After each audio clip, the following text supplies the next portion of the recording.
আসসালামু আলাইকুম everyone, welcome back to my channel Dalia's kitchen. চলে আসলাম নতুন আরও একটি রেসিপি নিয়ে। এটি বাঙালিদের খুবই পছন্দের একটি খাবার, তবে আমার তো খুবই পছন্দের।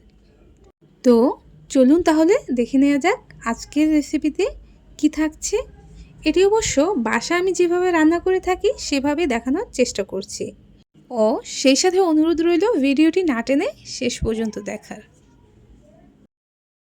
এখানে আমি প্রথমে একটি প্যানে পরিমাণ মতো তেল দিয়ে দিচ্ছি, এরপরে দিয়ে দিচ্ছি ছোট দুইটি তেজপাতা, আরও অ্যাড করে দিচ্ছি পেঁয়াজ কুচি।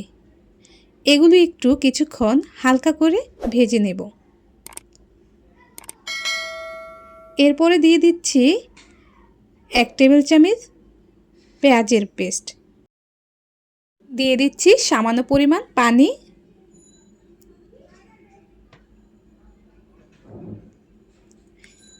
সেই সাথে আরও অ্যাড করে দিচ্ছি 1 টেবিল চামচ আদা রসুনের পেস্ট।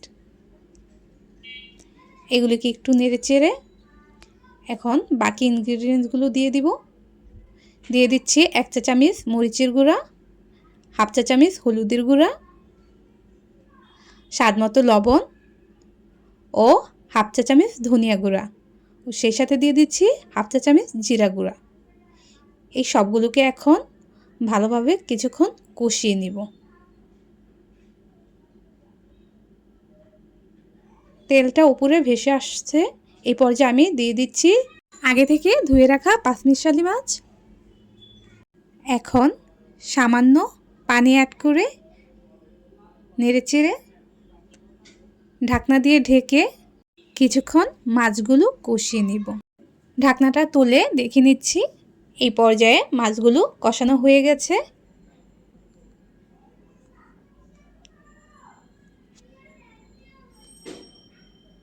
এখন আমি এর মধ্যে পরিমাণ মতো পানি অ্যাড করে দিচ্ছি।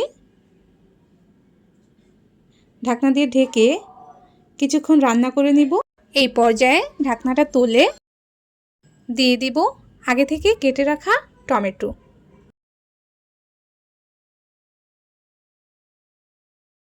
এরপর মাছগুলো ঢাকনা দিয়ে ঢেকে আর কিছুক্ষণ রান্না করে নিব। এই পর্যায়ে ঢাকনাটা তুলে দেখে নিচ্ছি। এই পর্যায়ে যখন ঝোলটা টেনে আসবে, এরপরেই দিয়ে দিচ্ছি কেটে রাখা কাঁচামরিচ,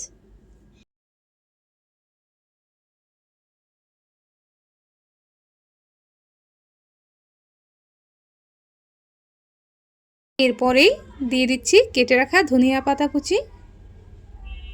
এই পর্যায়ে আমি চুলায় মাছটা 2 মিনিটের মতো রেখে রান্নাটা শেষ করে নেব। এই তো হয়ে গেল আমার পাঁচমিশালি মাছ রান্না। তো আজ এই পর্যন্তই। ভিডিওটি ভালো লাগলে অবশ্যই লাইক কমেন্ট করতে ভুলবেন না, আর সেই সাথে আমার ভিডিওটি ইউটিউব থেকে দেখে থাকলে চ্যানেলটি সাবস্ক্রাইব করে দেবেন ও ফেসবুক থেকে দেখে থাকলে পেজটি ফলো করে দিবেন। আবার কথা হবে নতুন কোনো ভিডিও নিয়ে, সেই পর্যন্ত সাথেই থাকুন। সবাই সুস্থ থাকুন, ভালো থাকুন। Thanks for watching. আল্লাহ হাফেজ।